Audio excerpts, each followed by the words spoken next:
Welcome back to the Shipyard and another top 10 list. Today, crew. Now, I struggled to get this to work, and I have some harsh cuts. I look at things that aren't on my top 10, and I kind of go, wow, I got good stuff there. And you'll see what I mean by that. But let's just jump in. Number 10, Boheeka. Simple crew. Conversion. Give me quality on my attack dice. That's what I want. So many times you're already taking battle stations. Now, one of those dice that inevitably isn't going to roll a battle station or a hit, it's a hit. It's brilliant. Cheap crew, 2 or 3 points, whether you're on a Dominion ship or not. I'll run Boheeka. And I really don't bat an eye at cross-factioning him, which tells me I'm willing to pay 3 points no matter what. So, yeah, Boheeka, really good. Number 9, Julian Bashir, Mirror Universe version. Control attack. Telling your opponent, hey, you have to shoot me. Oh, and by the way, you're rolling 2 less attack dice. That's really good. There was a combo that was trying to be exploited. It got ruled on. Yeah, Joseph, nice try. If Bashir leaves the board, then his effect is gone.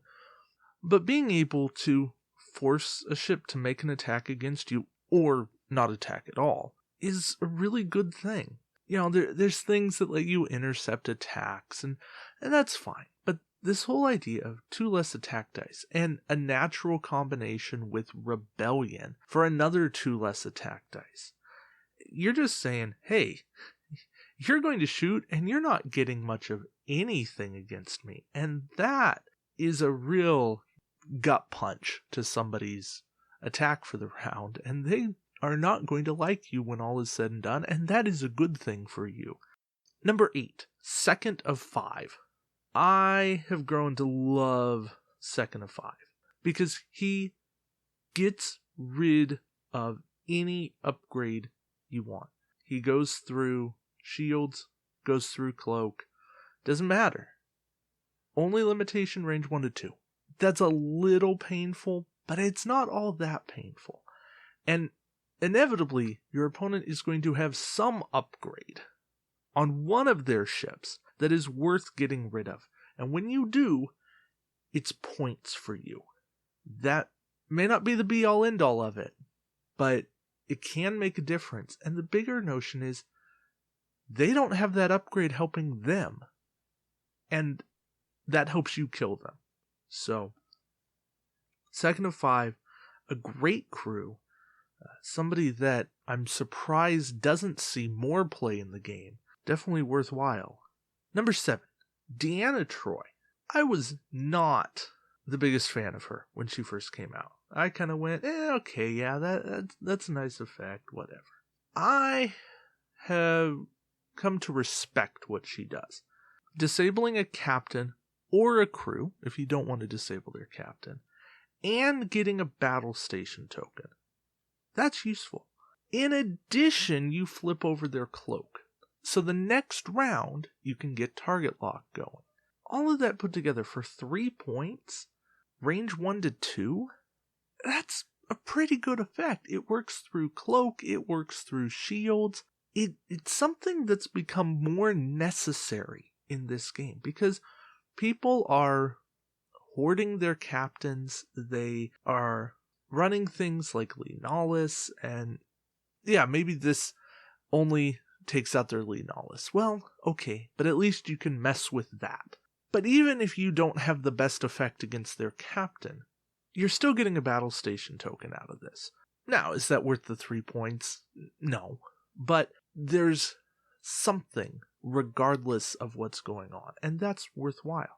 But when she works well, she is a very good crew, and somebody that I think is worthwhile of a top 10 spot. Number 6 is Crew Worf. That doesn't even narrow it down too much, but this is specifically the skill boost Worf, and the one that will take over as your captain. This is one of the cards that has made Klingons very competitive again. Worf with core, specifically reroll core, is a natural fit. Worf with Martok to bump Martok above things like Picard 9, even Picard 8, Car. Worf makes it so that good Klingon captains are even better, and they get to shoot first, which is where Klingons do the most damage. Worf fits a perfect niche in the game. I really like Worf. I think he's undercosted, and that is a very good thing. Number 5 is Nanclus. Now, Nanclus is still fairly new. People are feeling him out. But a crew that targets a ship and says, for the rest of the round, you're not rolling your defense dice? That's insane. That's not against my ship. That's against all ships. That says, your ship, no dice. That hurts. That's almost a guaranteed kill of that ship. As long as you do it right. And there's no downside to you. So, yeah, Nanclus better be on this list. And at number 5, he's got a good spot here. Number 4 is Goval. Goval is the crew that helps all of these crew do their thing one more time. Right? One more use of Nanclus, one more use of Troi, one more use of Sakonna 5, one more use of Bashir, and one more use of these things if your opponent tries to mess with them. Well, now they're only getting rid of Goval instead of the crew you actually care about.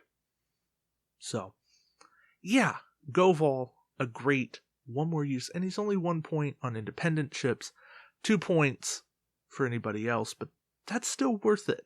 Number 3 is Sakonna. I have talked about her so much, I feel like I don't have to explain too much more. But the ability to add a weapon slot, not huge, but it can be on certain builds. But it's more so her ability to take 2 points off of every weapon that's 5 or less. But that's basically every weapon. She more than pays for herself. There are times where I put Sakonna on a ship, not because I need the weapon slot, but because by putting her on, I'm saving points. I'm putting a 3-point card on a ship because it's cross-faction, and I save myself like 6, 8, 10 points. That's insane. That's the insane notion of Sakonna. So, very few cards more than pay for themselves. When they do, they need to be rewarded. Number 2 is RIker, that comes with the hood, the one that gives you the extra defense die, the conversion, and if your captain's disabled, 2 dice and 2 conversions. One of the best defense cards in the game. I think we've all dealt with Hood RIker. If you haven't, well, you are extremely lucky.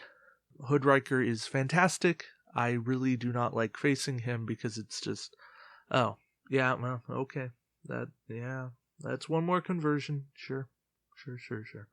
And then number 1 is kind of the jack of all trades, and that is Quark.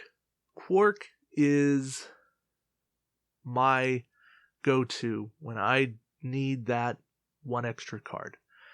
Do I need projected stasis field? Well, Quark, bring it along. Need a Fed tech? Well, hey, Quark, you can hide it. He makes builds work. He's slot conversion. He's the ability to fit something on that wouldn't normally fit. And he brings this element of unknown to a game where so much is face up. And I love that. Your opponent knows nothing about what is underneath Quark. And that gives you a huge element of surprise. Yes, you have to reveal in between phases, so your opponent gets a little moment to adapt. But sometimes that's not enough. So it all just depends. And that's why Quark's the number 1. He gives me an element of surprise.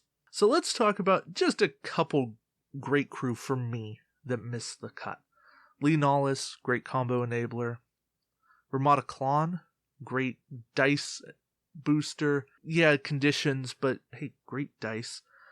Crew Spock, more conversions, but gives you scan and battle stations. What more do you want?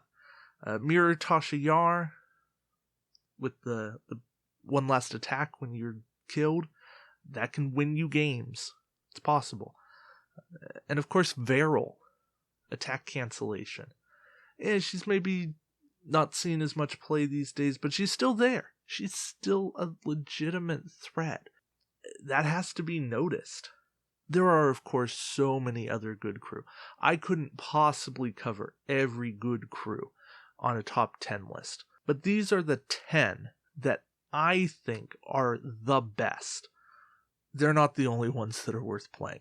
I think there are more options in crew than almost anything else in terms of like really, really good options you have for your builds.